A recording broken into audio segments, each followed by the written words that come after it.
What is up, YouTube, and welcome back to another video. Dude, look at this tree, bro. And look at this bike, dude. Tell me they just don't go good together. Hey, man, I'm kind of making a silly video right now. Just one of those after, holy shit, I just stalled. It's one of those after work rides, you feel me? Wanted to make a video, didn't really have something to make it about. So, f it, we're going to talk about, can a beginner ride an S1000RR? I have some controversial opinions, actually, on that. We're gonna wait for this light to turn green and then we'll go ahead and talk about it. All right. Before this video gets into it, I want to preface this by saying two things.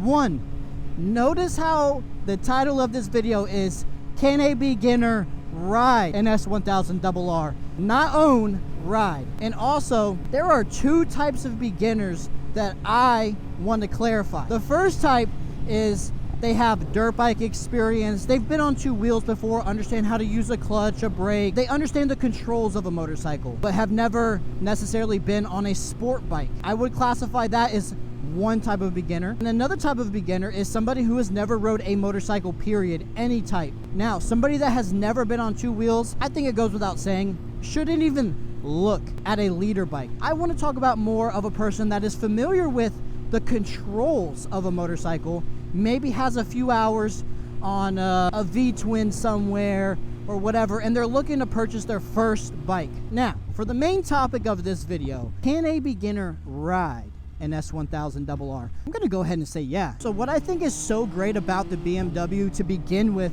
is how user-friendly it is. It has a very forgiving clutch, even though you saw me stall in the beginning of this video. Clutch is surprisingly very smooth, very light, very easy to use. We also have rider modes and a shit ton of technology that helps the rider stay on 2 feet, or two wheels, yeah. So with enough understanding, right, not enough experience, but with enough understanding, I think a beginner could safely ride this motorcycle. Where I draw the line in my recommendation is when you say own one.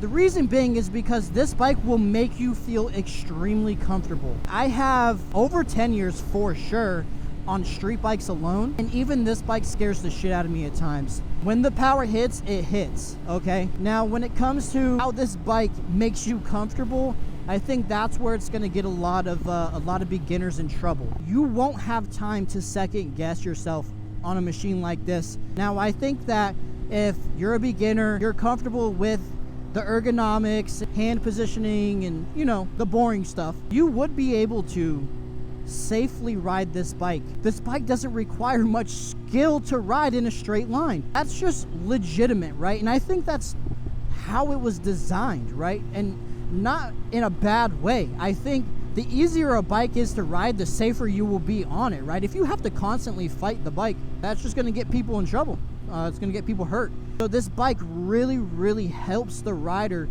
do what it needs to do, right? It's kind of a touchy subject. I think it's very controversial, right? Because, you know, you hear about it, you joke about it all the time. My first bike will be a leader bike. My first blah, blah, blah, blah, blah.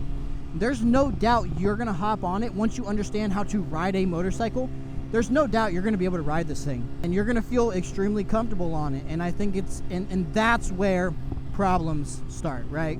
There's so much tech that keeps this bike upright. I guess we can slightly touch on, should a person that has never ridden a bike, period, hop on this for the first time? I mean, kind of a silly thing to say. I'm just gonna flat out say no. Not even because you're gonna hurt yourself or anything like that. Odds are, you probably won't go above 10 miles an hour.